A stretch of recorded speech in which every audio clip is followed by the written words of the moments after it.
অসমের ভূমি রক্ষা করতে গিয়ে 5 জন পুলিশ কর্মী শহীদ হয়েছিলেন। তার মধ্যে একজন আমাদেরই ধলাই বিধানসভার।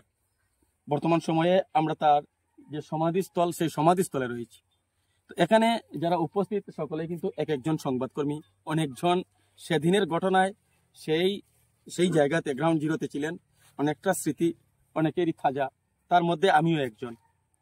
তো ধলাই প্রেস ক্লাব পুনর্গঠন হওয়ার পর প্রথম আমাদের প্রেস ক্লাবের একটি অ্যাক্টিভিটির মধ্যে আজকে প্রজাতন্ত্র দিবসের পূর্ণলগ্নে আমরা একটি উদ্যোগ নেই। সেই মজরুলকে স্মরণ, সেই শহীদকে স্মরণ। আজীবন তিনি আমাদের এত অঞ্চলের মানুষের মনে জীবিত থাকবেন, আমাদের মনে জীবিত থাকবেন। এই মহৎ দিনে প্রজাতন্ত্র দিবস উপলক্ষে আজকে ধলাই প্রেস ক্লাবের পক্ষ থেকে স্মৃতি সম্মাননা স্মারক আমি পড়ে শোনাচ্ছি।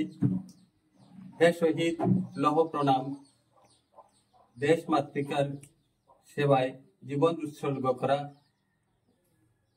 26শে জুলাই 2021 ইংরেজি আসাম মিজোরাম সীমান্তে শহীদ হওয়া আসাম পুলিশের জওয়ান শহীদ মজরুল হক বড়ভূঁইয়াকে মরণোত্তর সম্মাননা সৌজন্যে ধলাই প্রেস ক্লাব 26শে জানুয়ারি 2025 ইংরেজি। তো আমি তিমির হোসেন লস্করকে সেই সম্মাননা স্মারক, সেই গর্বিত পিতার হাতে আমাদের প্রেস ক্লাবের হয়ে সেই মুভমেন্টটা তুলে দেওয়ার অনুরোধ করছি।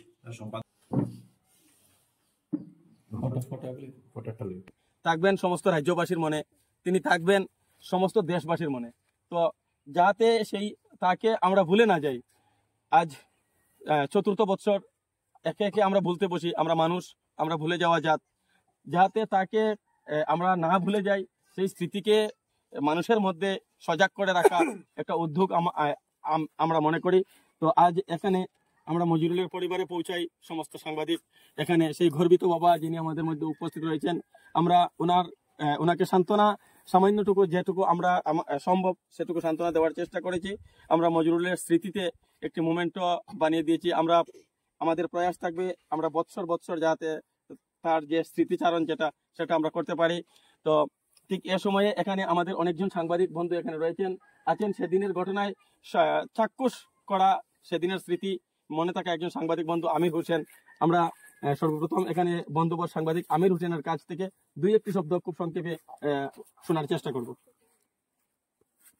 যেহেতু সেদিনের ঘটনার ইতিমধ্যে আপনারা সংবাদকর্মী বন্ধুবর রাজীব হোসেন মজুমদারের কাছ থেকে শুনে গিয়েছেন, আর এখানে যেহেতু শহীদ পরিবারের শহীদের অভিভাবক রয়েছেন, সন্তান রয়েছেন, তো তাদের সামনে সেই দিনের স্মৃতি আর আমি উত্থাপন করে তাদের মনক্ষুণ্ণ করতে চাইছি না।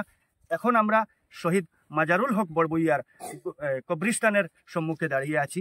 আর আমি ব্যক্তিগতভাবে এর আগে যদিও এই কবরস্থানে আসিনি, দেখে কিন্তু আমার অত্যন্ত মনের মধ্যে দুঃখ লেগেছে যে আসামের মাটি রক্ষার জন্য এবং সিনিয়র অফিসার, সেই দিনের আই উইটনেস হিসাবে আমি এটা দৃঢ়তার সঙ্গে বলতে পারি যে সিনিয়র অফিসাররা তখন পিছনের সারিতে ছিলেন এবং সেনা জওয়ানরা, পুলিশ জওয়ানরা কিন্তু সম্মুখের সারিতে ছিলেন। এবং সেই সময় যে সময় গুলিচালনা ঘটেছিল, সেই সময় কোলাশিপের এসপি মহোদয়কে আমাদের কাছাড় জেলার এসপি মহোদয় এগিয়ে নিয়ে যাচ্ছিলেন। ধলাই থানার তৎকালীন অফিসার ইনচার্জ শাহাবুদ্দিন বড়ভূঁইয়াও সেই সঙ্গে যাচ্ছিলেন।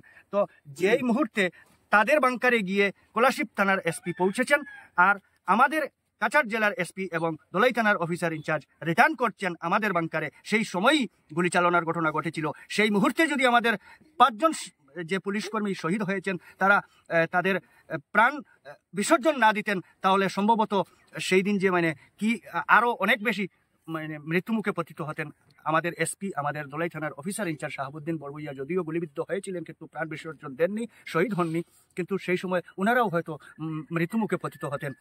ভাগ্যিস ওনারা বেঁচে গিয়েছেন। সেই সময় কীর্তিজল্লি ম্যাডাম আমাদের কাছাড়ের জেলা শাসক ছিলেন, উনিও এই মুহূর্তে সেই স্থানে উপস্থিত ছিলেন। ওনাকেও কোনোক্রমে সেনা জওয়ানরা বাঁচিয়ে আমাদের বাংকারে নিয়ে এসেছেন। যাই হোক, তো এই যে সেনা জওয়ানকে সরকারিভাবে শুধুমাত্র 50 লক্ষ টাকা দিয়েই তার মৃত্যুর কি বিনিময় চুকানো হয়েছে, এখন পর্যন্ত সরকারিভাবে মনে হয় শহীদের মর্যাদা দেওয়া হয়নি।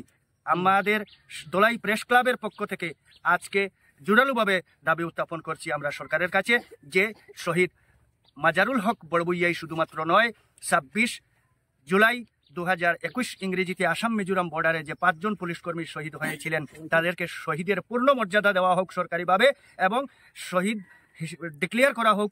আর শহীদের জন্য সরকারিভাবে যে সমস্ত অ্যালটমেন্ট থাকে তা এই শহীদ পরিবারকে সমঝে দেওয়া হোক, এবং শহীদের স্মারক স্মৃতি যাতে মাজারুল হক বড়বইয়ার গুরুস্থানে নির্মিত হয়, এবং অন্যান্য যে সমস্ত পুলিশ কর্মীরা শহীদ হয়েছিলেন তাদেরও যাতে স্মারক স্মৃতি নির্মাণ করা হয় সরকারিভাবে, এই দাবি আমরা উত্থাপন করছি। গত 26 জুলাই 2021 সালে আসাম মিজোরাম সীমান্তে লাইলাপুরে যে 5 জন পুলিশ কর্মী শহীদ হয়েছিলেন, আজকে 26 জানুয়ারি প্রজাতন্ত্র দিবসে দলাই প্রেস ক্লাবের পক্ষ থেকে তাদের আমরা মরণোত্তর সম্মাননা দিচ্ছি। আজকে বিশেষ করে আমাদের পূর্ব দলাইয়ের শিবির আহমেদ বড়বইয়ার বাড়িতে এসে আমরা দলাই প্রেস ক্লাবের পক্ষ থেকে আমাদের সভাপতি সহ প্রত্যেক কর্মীরা এসে মরণোত্তর সম্মাননা প্রদান করেছি, এবং বিশেষ করে আমাদের সভাপতি ইতিমধ্যে দাবি তুলেছেন যে বিগত যে 26 জুলাই 2021 সালে যারা শহীদ হয়েছিলেন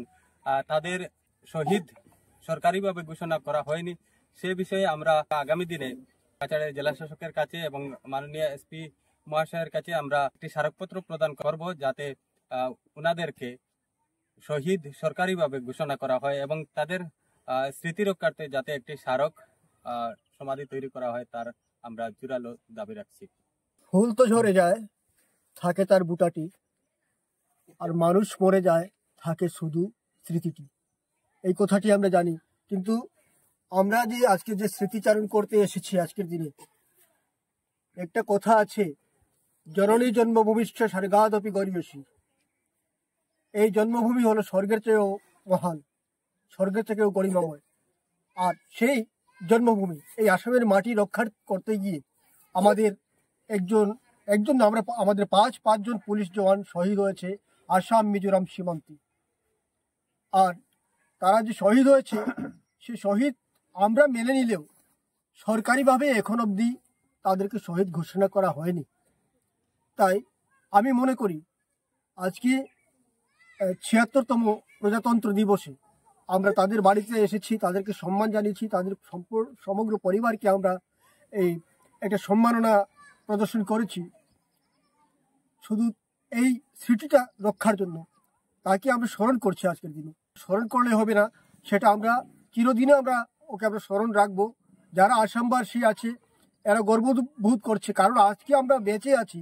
আসামের মাটি বেদখল হতে দেয়নি এই 5 জওয়ান। ওরা মৃত্যুবরণ করেছে, কিন্তু এখন অবধি তাদেরকে শহীদ ঘোষণা করা হয়নি। আমরা কিন্তু মন প্রাণ দিয়ে তাদেরকে আমরা শহীদ ভাবছি। আর আসাম সরকারের কাছে এটাই অনুরোধ রাখবো যে এই 5 পুলিশ জওয়ানকে যাতে শীঘ্রই শহীদ ঘোষণা করা হয়, শহীদের মর্যাদা দেওয়া হয়, সেটাই আমি